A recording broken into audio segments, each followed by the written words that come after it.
Good afternoon, everybody. Welcome to today's webinar. Of course, today we are doing our Sterility Assurance webinar series, which has been kindly sponsored by SafMed. SafMed has been your solutions partner for the last 30 years, both in the CSSD and the operating room environments. Today is webinar 3 in this series. In webinar 1, we learned a little more about sterility assurance, what it means. And in webinar 2, we learned a lot about the role of sterility insurance in the prevention of surgical site infections. Today, and being webinar 3, and in 2 weeks' time, webinar 4, we're going to take a closer look at the items that we need to monitor steam sterilization, specifically focusing on steam sterilization at the moment.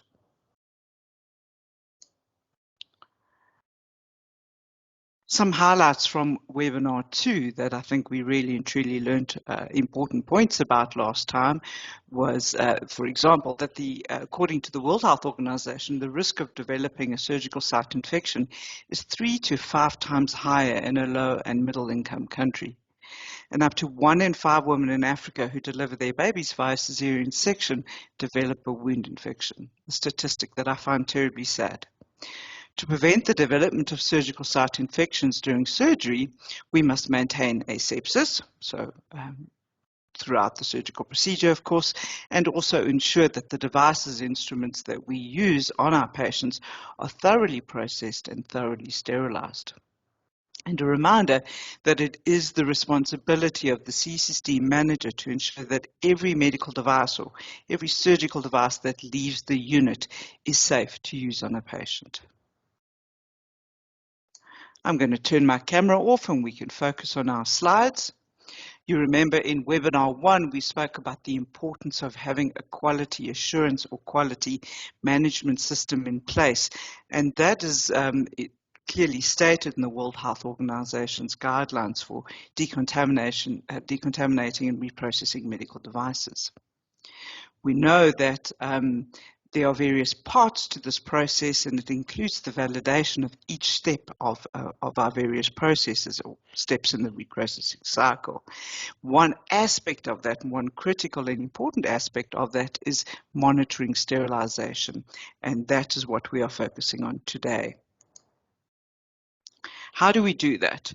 Well, 3 of the things that we are going to talk about today is firstly air removal, the Bowie Dick Test, and why air removal is so important to our sterilization process. The second thing we'll talk about are process challenge devices, hollow lumen process challenge devices, and the value of using them, how they can help us with load control and the role that they play within a tracking and tracing system or a documentation system. And then lastly, we'll talk about tracking and tracing. In this regard, and today we are referring to a manual tracking and tracing system. Some people may know it as a documentation system. Of course, there are very fancy automated or IT-based tracking and tracing systems. But today we'll focus on one that is currently used in many of our hospitals, a manual documentation system, and what role that plays in managing sterilization failures, the ability to recall sterilization loads or failures as such. So we'll focus a little bit more deeply on that.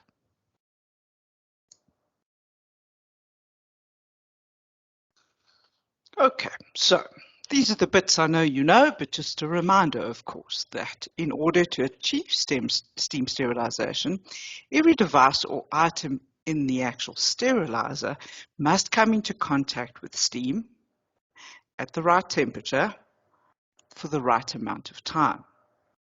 And we all know that we're going to start with an empty steam sterilizer. We are going to get our packs, we are going to clean them, wash them, inspect them, compile them, wrap them in the appropriate sterile barrier system. We are going to put them into the steam sterilizer, close the door, and begin the cycle. When we begin the cycle, of course, the very first thing that happens is there is going to be air removal. We remove the air, we pulse in the steam, we remove the air, we pulse in the steam, we remove the air, we pulse in the steam. The setup, of course, of that removal and pulsing will depend on the make and the model and the design of your steam sterilizer.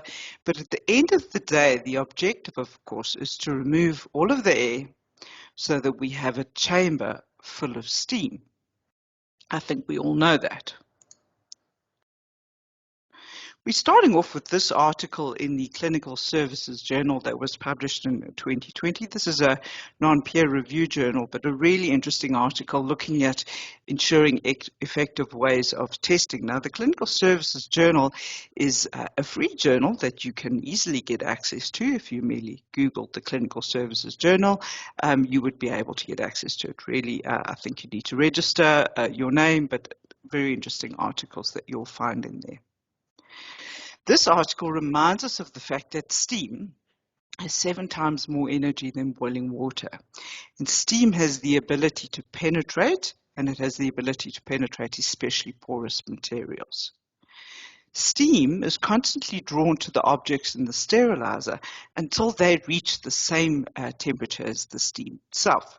Obviously, they start off pretty cold, and we pump in and pulse in the steam, and ultimately we need, remember, every device, every item in the steam sterilizer to get to the temperature that we require for sterilization. 134 degrees, is it not? And we need to keep and stay at that point for at least 3.5 minutes. Of course, that would also depend on your steam sterilizer setup. Steam's ability to penetrate the dense materials and heat the surfaces and destroy the microorganisms is severely compromised by the presence of air. So air in a steam sterilizer can also be referred to as a non-condensable gas. It is one of the potential non-condensable gases within the steam sterilizing process.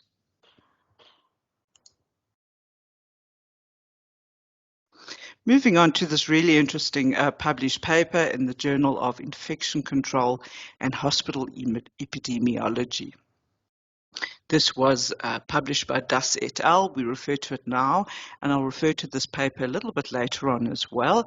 As you can see, the title of the paper, The Potential Problems of Inadequate Air Removal and the Presence of Non-Condensable Gases.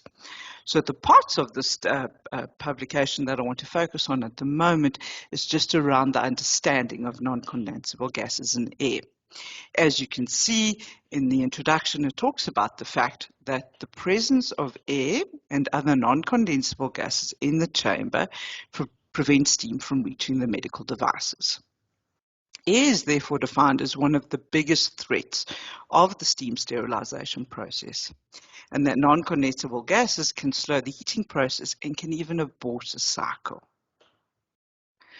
That's why in 1963, the Bowie Dick Test Pack was created. And the Bowie Dick Test Pack, of course, is developed to be able to detect air and non-condensable gases if there are any left in a steam sterilization cycle. So again, reiterating the fact that air removal is critical to the process. We need to be able to get all the air out so that we can get all the steam in. The two, of course, go hand in hand. Back to the article in the Clinical Services Journal. A successful Bowie Dick test assures the user that the air has been completely removed. It's designed to be used in an empty autoclave. I don't know if any of you have ever heard the lectures before about the original Bowie Dick Test Pack, and it's a huckabuck of towels, is the term that they use, with a chemical indicator sheet placed in between a whole stack of towels. It's a really big, dense, thick pack. Over the years, that was replaced with these commercially available test packs, and the test packs are made up of sheets of paper with a chemical indicator in the middle and a sheet of paper again at the bottom. Those sheets of paper we've been using for a number of years now as our notepads are very effective, and of course we can recycle all of that paper, so a very ideal scenario. So Bowie Dick test packs, I remind you, are designed to use in an empty autoclave. The reason for that is the Bowie Dick Test Pack's whole goal is to attract the steam, of course, and then to attract, if there is any air that's left in there, to attract it into the pack and retain it into the pack. That's the whole idea. Remember, the steam's got to penetrate through all those layers of paper to get to the chemical indicator in order for it to change color. That chemical indicator sheet is a type 2 chemical indicator. They used to be called class 1, class 2, class 3, class 4, class 5, class 6, but they are now named types, and that is specifically a type 2 chemical indicator. It is specific for this test and this test only. In webinar 4, we'll go into more details about the other types of chemical indicators. The quality of the ink in that indicator sheet determines the quality of the test pack. And it's very important that the pack itself has an adequate number of the paper sheets at the top and the bottom to ensure that it will capture the air and it will give you a result. So it makes it more sensitive.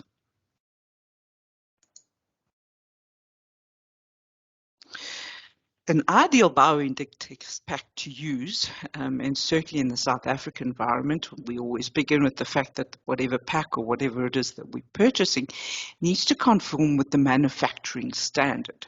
And in the South African setting, it's SANS 11140, and the ISO setting, it's ISO 11140.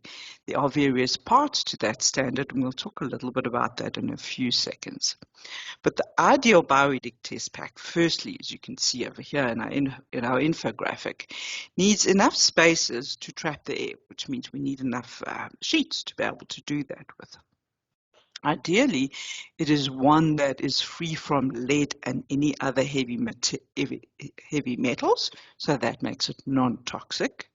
Ideally, you want a test pack that's easy to interpret, so it means it has got an abrupt color change. So if you've got good ink technology, as we said earlier, the quality of the test pack is really dependent on the quality of the ink. Also, it was really great if you've got a test pack that's been independently verified or tested independently. So, for example, it could have a British Standards Institution kite mark to it, which means it's not only the manufacturer who's done their internal testing, they've sent it off to an independent body to verify that it actually does do what it is they say it should do. A very important aspect in my mind is South Africa, of course, that's where we live and that's why it matters to me, is the fact that in the ISO standard, there are two parts, Part 4 and Part 5 refer to Bowie Dick Test, as we spoke about already. And Part 4 and Part 5 vary slightly. A Part 5 pack is less sensitive and it's a little less dense. Even when you look at it, you can see it's quite thin, the commercial version ones.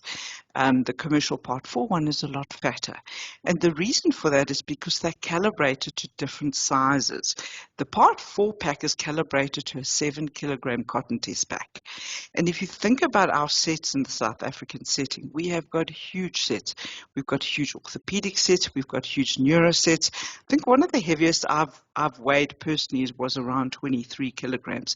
As you know, all the international guidelines look at around 10 kilograms as the major weight that we should have for our test pack. So we can go up to 23, really. That's the heaviest I've seen. Therefore, in my humble opinion, it is really critical that we roll the focus on a test pack that is more relevant to our own settings.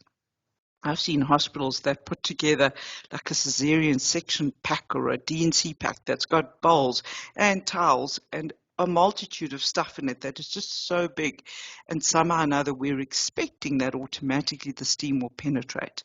And if we haven't done a really good air removal test, how are we ever going to know that we are truly penetrating to the degree that we think we are?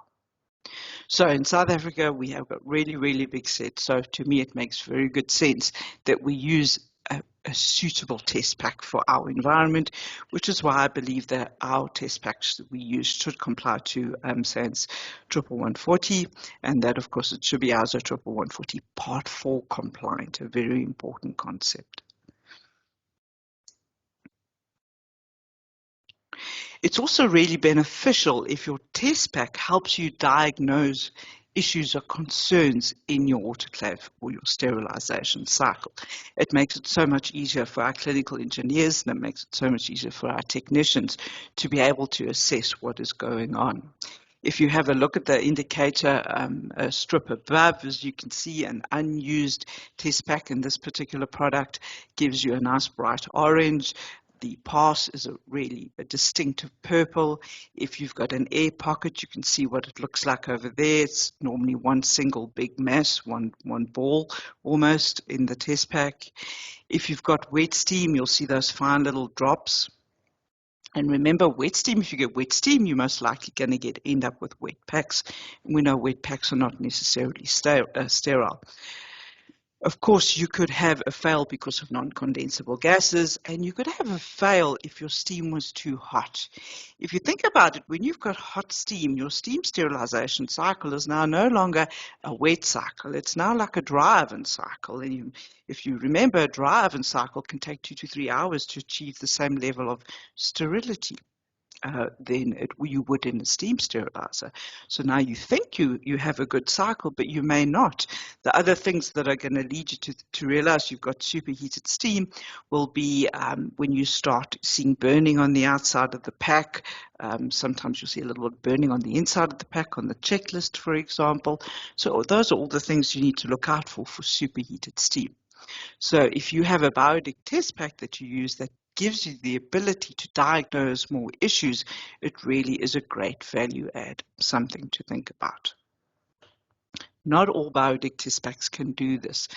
Some will give you a little bit of a difference, but a lot of them will only give you a pass and a fail. So it helps if you've got a test pack that gives you a little bit more value add.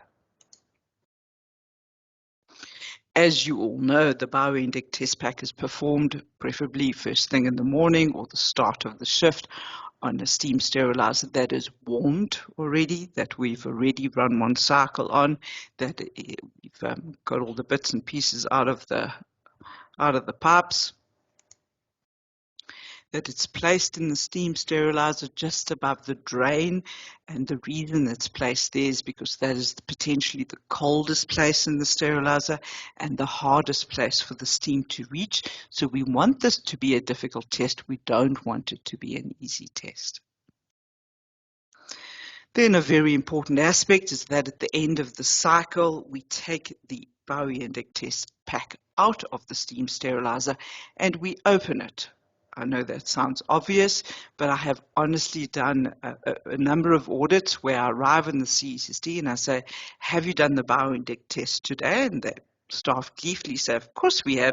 Here it is, but it's still inside the test pack. Of course, you should not be performing any additional loads for the day unless you've actually opened the pack and interpreted the results. Very important. I've also seen a very strange practice where staff will take the biological test naked or neat, I don't know how else to describe it, as it is, not contained in anything, and they stick it or attach it or affix it to the outside of the Bowie Dick test pack and they pop the two in together. It's an interesting concept, but definitely incorrect. Please remember it is performed alone. The pack is performed alone.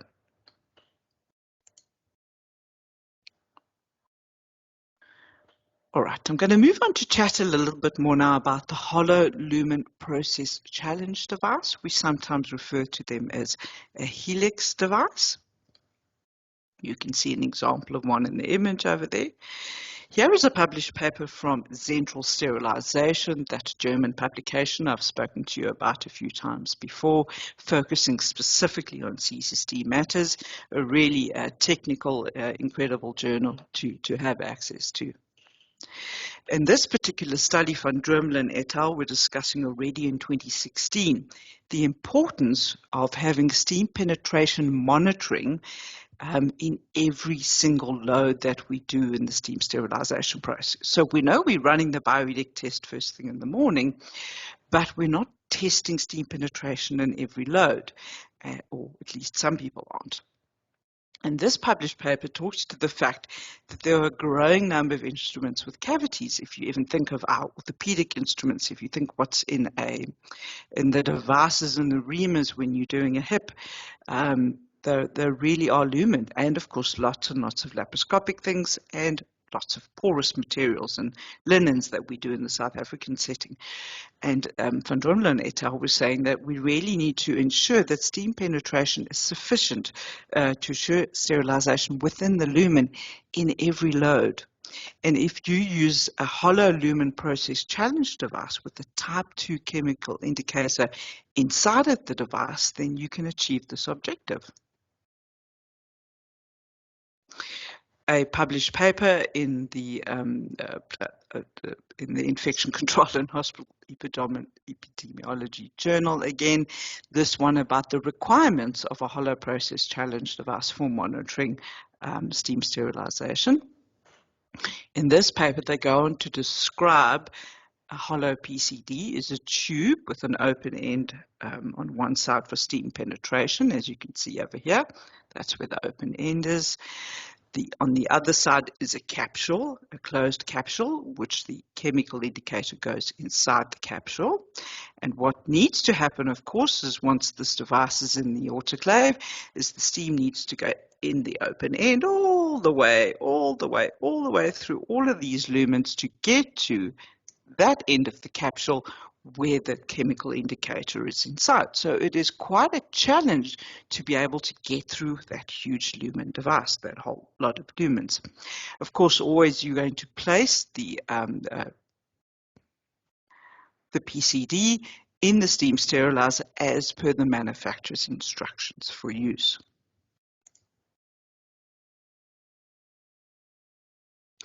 Back to that paper from Das et al. From India about inadequate air removal and non-condensable gases.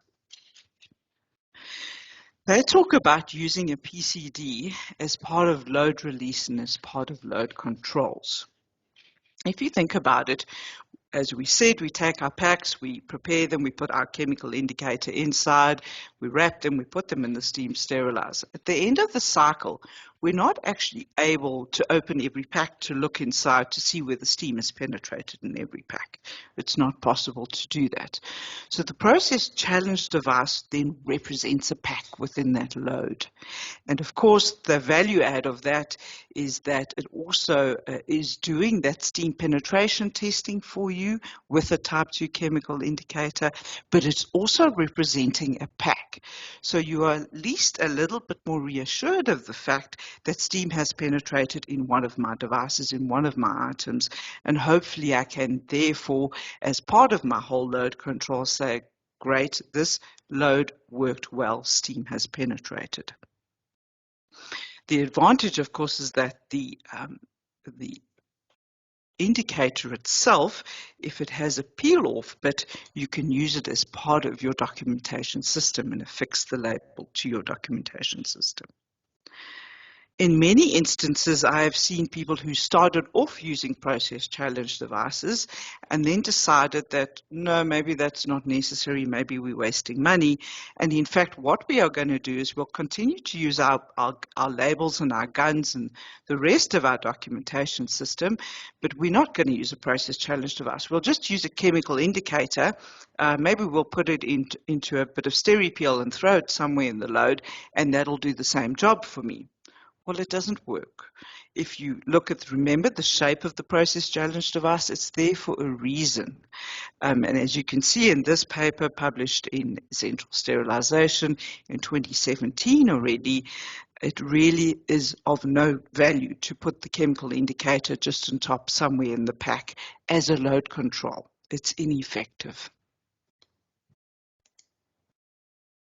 And please may I remind you that it's the duty of the sterile services manager to ensure that a medical device does not leave the unit unless it's completely safe to use on a human.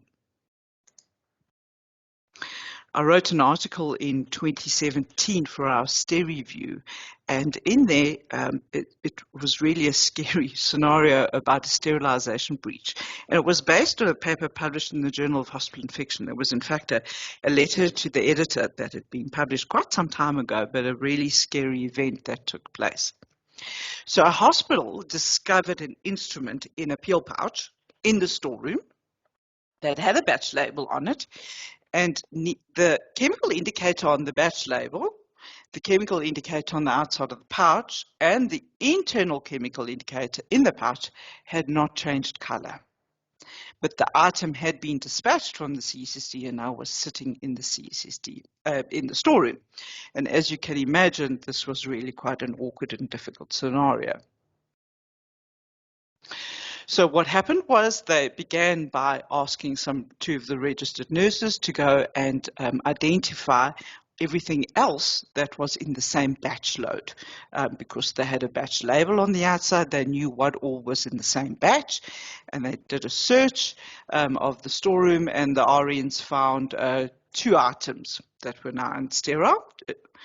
Then they thought, maybe let's repeat the process. So they looked again in the storeroom and again everywhere within the theatre complex, everywhere within the CSST. At the end of the day, they actually found 5 items that were unsterile.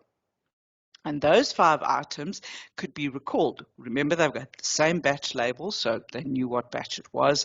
They recalled them before they were used on the patient. But now what they weren't sure of was what else could have been in the same autoclave load, assuming these items did go through the autoclave or were part of the same batch, and therefore were there items that were unsterile that had already been used on the patient. So what they then did was they went and reviewed the patient records, because of course if we're using a whole tracking and tracing system like this, the manual one, you would have hopefully put the labels, the batch labels, inside the patient's perioperative documents. So they reviewed, as you can see, 973 patient records, and they were then able to identify 7 patients who had had instruments used on them that were processed in the same load. The patients were then notified, and they had to be observed for a period of months to see whether or not they developed a surgical site infection. They didn't tell us in the article whether in fact the patients did or didn't develop surgical site infections. So thank goodness for the system. The problem that they surmised now in this published paper were firstly that theatre staff often took items from the CSSD instead of from the storeroom. So there was a question around whether was it possible that these items were taken before the load from the autoclave was released? Were they taken by accident before it actually went in the autoclave? That remains a debate. And they weren't exactly sure whether or not that did or didn't happen. Then when they went to check the documentation system, that was also incomplete and that hadn't been properly signed off. But what they don't say was whether or not there was a process challenge device used in the load. If there was a process challenge device used in the load, it's possible that it could have failed if they perhaps had used one, and that may have prevented all of these issues. But we don't know. We're not exactly sure what all happened. So if you think about it now, if you're using a load control, you're using a batch label, and you're using a full documentation system, you would have the ability to facilitate a recall as it is stated in our correct standard operating procedures.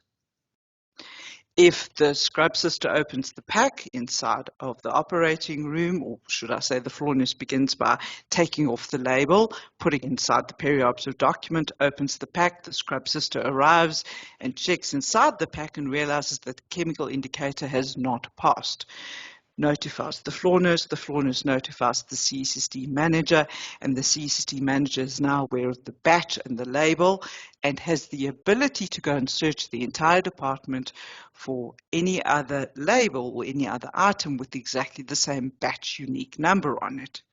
And then you have the ability to recall everything, because all of those items are presumed to be unsterile. They need to be reprocessed. So we prevent the risk by recalling. Remember, on your documentation system, hopefully, if you are using that, you have managed to stick over here the chemical indicator that came out of the PCD, the process challenge device. You've attached the label over here that is associated with that load, which is the same label that's in the patient's perioperative document. So if a patient now sues the hospital because they've developed a surgical site infection, the first thing that you can do, along with the lawyers, of course, that are now involved, is you're going to draw the patient's perioperative form. In the patient's perioperative form, the label over here is going to lead you back to this envelope where hopefully you've recorded all of your information. With a bit of luck, you've put on the Bowie Dick, you've put the Bowie Dick test indicator inside the envelope. You have the correct date, hopefully, and one per autoclave recorded in the system. And then you have the ability to tell the lawyer, hang on one second, to the best of my knowledge, my autoclave was working correctly on that day. My biological test passed. My process challenge device for that specific load passed. My Bowie Dick passed for that day. I have done everything in my power to try and verify that my sterilization processes were working and were working correctly on that day. So what have we covered today in today's session? We've spoken about the Bowie Dick Test Pack. We've spoken about 1963 when it first came into being and why air removal is such a critical part of the process and why it's so critical to do our Bowie Dick Test Packs daily. We've spoken about the value add of having a process challenge device in each load, which at least represents a pack. So it helps us to verify that our load has been processed correctly. And it also helps to verify that the steam was able to penetrate through a whole bunch of lumens to get that chemical indicator to change the color. And we are therefore hoping and assuming that we have had good steam penetration in that particular load. And that can all tie in with our manual documentation system, which gives us the ability to prove that we have done everything we can to validate and verify every load for every day, as well as gives us the ability with using unique batch codes to recall, reprocess, and manage any potential sterilization failures. Thank you very much for joining us today.